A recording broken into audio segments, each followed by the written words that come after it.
So in this lecture, we are going to determine the length of the transition curve. So on site, what we have is a straight road, and we know we have to provide a simple circular curve. To provide for a gradual acceleration rather a constant acceleration till the point you reach the beginning of a simple circular curve, how much length needs to be traveled so that your super elevation can also gradually increase. There is no jerk and there is no accident prone areas or zones created on the route. You need to provide a requisite length of the transition curve. Now, determination of this requisite length of transition curve is done based on three criteria, or there are three methods that we adopt to identify this length of transition curve. Now, this length of transition curve in transition curve topic is designated by LS. Okay, capital LS. S is suffix. Okay, and small l wherever it appears is the chord length, the major chord. Now, if you remember the nomenclature that we adopted for simple curves, capital L is used for the major chord. Okay, and arc length is denoted by small l. So do not get confused between the terminologies adopted in this particular topic. Okay, so going ahead with the first method of determining the transition curve length, that is based on the rate of change of acceleration.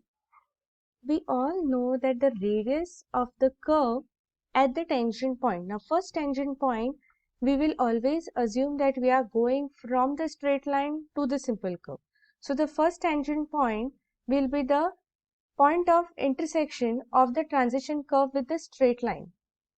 So, at that point, we assume that the radius of curvature is infinite, and the radius of curvature at the point of intersection between the transition curve and the simple curve is same as that of the simple curve.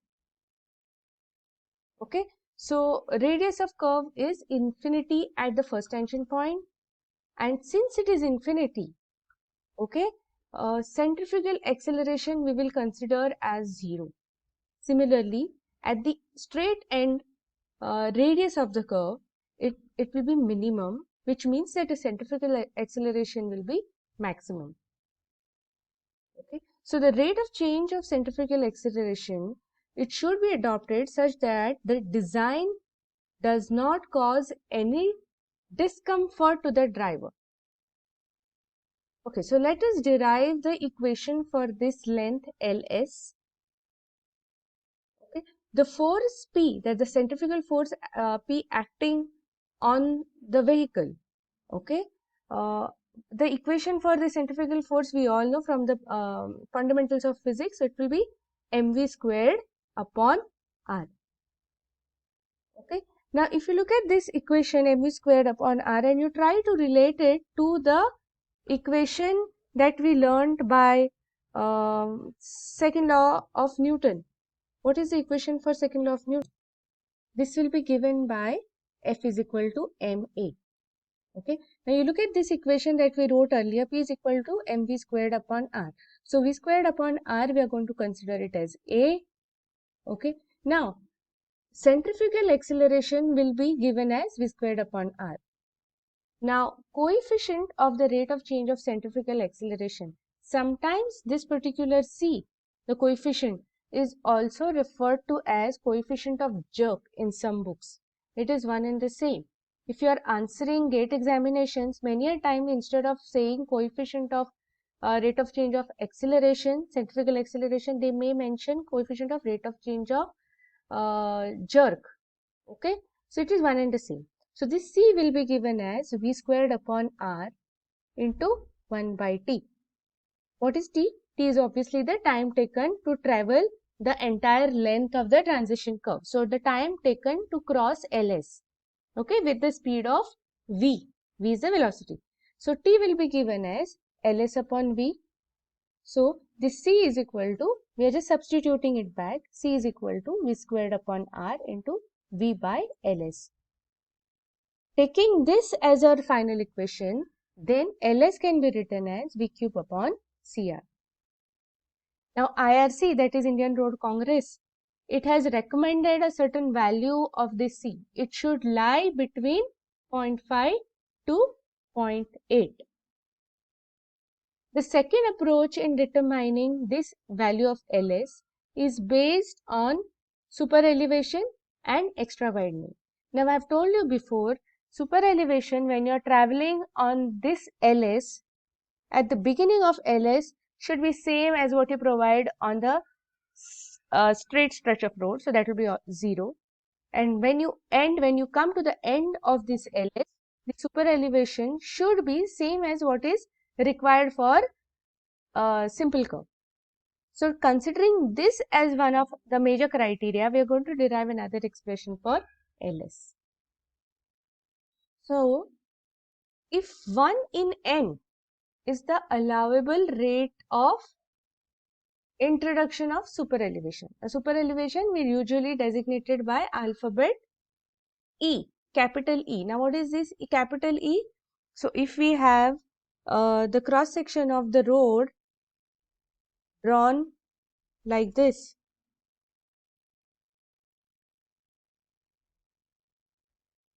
okay, small e is given as rate of super elevation, and this capital E is the amount of super elevation that you are going to provide. So by definition, what is the meaning of this capital E? It is the amount by which the outer edge is raised with respect to inner edge. Now when I am drawing this as a cross section, what is the direction of motion? So if I am drawing this thing in plan, okay, the same thing in plan, I am going to eventually erase this, okay. So if this is the plan, so this E is going to be provided on this side. Every now and then I keep on repeating this because many a times it is wrongly indicated in a lot of videos that you will find, okay. So this will be your point or the area where this capital E will be provided, right. So this E will be given by W plus WE into E. Now what is W? W is the normal width of the pavement. Again, W will be in meters. And small e is the rate of super elevation. Therefore, length of transition curve, LS, this S will be always a subscript. Okay. This software has some limitations. I cannot get it exactly the way I want. It becomes slightly difficult. Okay. So this LS is W plus WE into E into N. If the pavement outer edge is raised and inner edge is depressed with respect to center of the pavement, that means you have something like this. So this is your road width. The outer edge is raised like this and the inner edge is depressed. You understand? Your center is also having a little bit of elevation as compared to the extreme edge. Then LS will be given as W plus WE into EN by 2. So naturally, basically, your E is going to be like this from here to here. Correct? It's the maximum difference. But if the center is like this, okay, and the inner edge is depressed, then the value, this value becomes total E by 2. This is nothing, it's just common sense. But they have been very specific to explain this. Okay. Now, typical ranges of values of super elevation which is provided by IRC. This will be in your code books. Okay. So that depends on the type of terrain. For plain and rolling terrains, it will be 1 in 150. For built up areas, it will be 1 in 100. And for hilly areas, it will be 1 in 60. Okay, that was the second guiding criteria while deriving the length of transition curve.